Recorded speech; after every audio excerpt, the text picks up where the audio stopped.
Hello बच्चों, कैसे हैं आप सब। उम्मीद है पढ़ रहे होंगे, तैयारी अच्छी चल रही होगी। आप समय अब कम है तो रिपीटेशन आपका चल रहा होगा, है ना। क्योंकि बिना रिपीट किए हुए आप कभी भी एक अच्छे स्टूडेंट नहीं बन पाओगे। इसीलिए तो सप्ताह में एक दिन छुट्टी होता है आप लोग के लिए, और वो दिन बच्चे के लिए सबसे अधिक बिजी दिन होता है। अगर आप संडे का सही अर्थ समझते हैं तो आप छः दिन जो भी सप्ताह में पढ़ते हैं उसका एक दिन पूरी तरह से, जितना भी समय है उसे नया कुछ सीखने का नहीं, बल्कि जितना आप पढ़े हैं ये 6 दिन में उसे रिपीट करने का होता है। तो अब तो समय ही आपके पास कम बचा हुआ है। 2 वर्षों में आपने जो पढ़ा है 2 महीने में आपको उसका रिपीट करना है ना। तो मैं आपको जो मस्ट इम्पोर्टेंट क्वेश्चन होता है उसे मैं बताती हूँ, और जो आपके लिए काफ़ी इम्पोर्टेंट हो, है ना। मैं आपका टाइम कम से कम लूँ, इसका मैं हमेशा प्रयास करती हूँ। इसलिए जितना भी वीडियो है हमारा काफ़ी शॉर्ट टाइम में बना हुआ रहता है। आज मैं सोचूं थोड़ा सा आप लोग से बात कर लूँ, इसलिए थोड़ा टाइम लेने की इच्छा था हमारी। तो आप बस रिपीट कीजिए। अगर आप जितना भी पढ़े हैं उसे आप रिपीट कीजिएगा तो मुझे पूरा उम्मीद है आप अच्छा कर पाइएगा।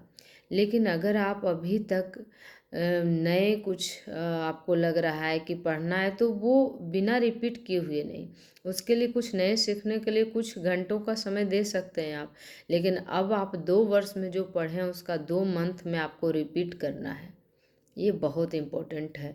सारे सब्जेक्ट आपके जो भी सब्जेक्ट हैं कॉम्बिनेशन पेपर सभी का, ऑल सब्जेक्ट का रिपीटेशन कीजिए आप, है ना। चलिए अब चलते हैं।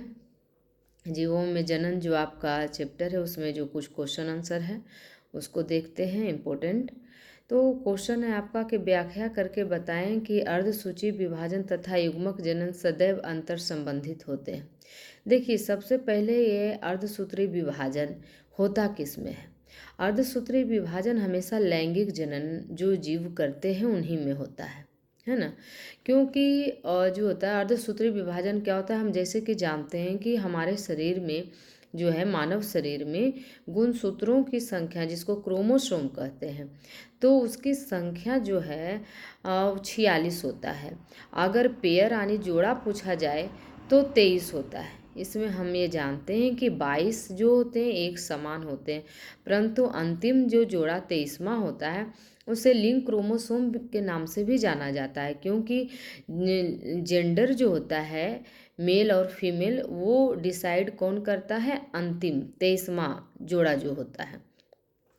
तो ये सब तो कॉमन बातें हैं जो आप लोग जान रहे होंगे पिछले कक्षा से ही। लेकिन बात है कि अर्धसूत्री विभाजन जो है वो और आपका युग्मक जनन वो एक दूसरे से कैसे जुड़े हुए हैं। तो जब पेयर में ये मादा का आपका है जो 23 जोड़ा, और नर का 23 जोड़ा, ये दोनों जब फर्टिलाइज होते हैं, जुड़ते हैं, तो ऐसे स्थिति में अर्धसूत्री विभाजन होता है। तब अगर ऐसा ना होता तो आप सोच लीजिए 23 जोड़ा और 23 जोड़ा 46 जोड़ा हो जाता ना अगले बच्चे में, है ना। लेकिन क्या हम लोग के शरीर में 46 है? नहीं है। हमारे माता पिता के शरीर में भी 23 जोड़े थे, हमारे शरीर में भी 23 जोड़े हैं। तो ये कैसे हुए? 23 जोड़े माता के, 23 जोड़े पिता के, ये दोनों को मिला के जब फर्टिलाइजेशन होती है तो उस स्थिति में ये अर्धसूत्री विभाजन होता है। ये दोनों का क्रोमोसोम जो होता है जिसे गुणसूत्र कहते हैं आधा रह जाता है। इसीलिए इस विभाजन को हम अर्धसूत्री विभाजन कहते हैं। और अर्धसूत्री विभाजन और ये आपका युग्मक जनन, ये जो है लैंगिक जनन में सिर्फ अर्धसूत्री विभाजन होता है, और अर्धसूत्री विभाजन होने के बाद ही युग्मक का जन्म होता है। युग्मक मतलब अंडाणु और शुक्राणु का बनने की क्रिया, है ना। ये दोनों जो है बनते हैं अपने जनन अंगों में, और यह है जो अर्धसूत्री विभाजन के दौरान ही बनते हैं। बिना अर्धसूत्री विभाजन के युग्मक जनन नहीं संभव है ना। तो उम्मीद है ये क्वेश्चन आप लोग समझ गए होंगे। नेक्स्ट क्वेश्चन आपका आता है कि कहता है कि युग्मक जनन एवं भ्रूणोद्भव के बीच अंतर स्पष्ट करें, है ना। देखिए, युग्मक जनन जहाँ तक की बात है मातृ कोशिका से बनती है, जबकि आपका ये भ्रूण का जो विकास होता है, भ्रूण उद्भव होता है, तो ये जो है आपका जायगोट जिसे युग्मनज कहते हैं उससे बनता है। तो ये जो है अगला अगला इसका जो पॉइंट हो, युग्मक जनन जो है आपका निषेचन से पहले की घटना है, यानी फर्टिलाइजेशन से पहले की है जो स्टेप है, यानी क्रिया है। जबकि आपका भ्रूण उद्भव जो होता है वो आपका निषेचन के बाद यानी फर्टिलाइजेशन के बाद की क्रिया है। युग्मक जनन जो है वो अक्सर जो है मादा के जनन अंगों के अंदर होता है ना।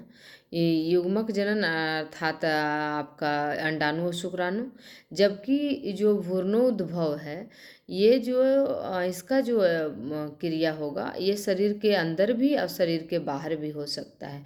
जैसा कि आप लोग जानते हैं जल में जब होता है मेढक, है ना, तो वो फर्टिलाइज जो होता है और वो किस तरह से है जो अपने भ्रूण का विकास जल में ही करता है, और स्थल में होता है तो उसका प्रोसेस चेंज होता है ना।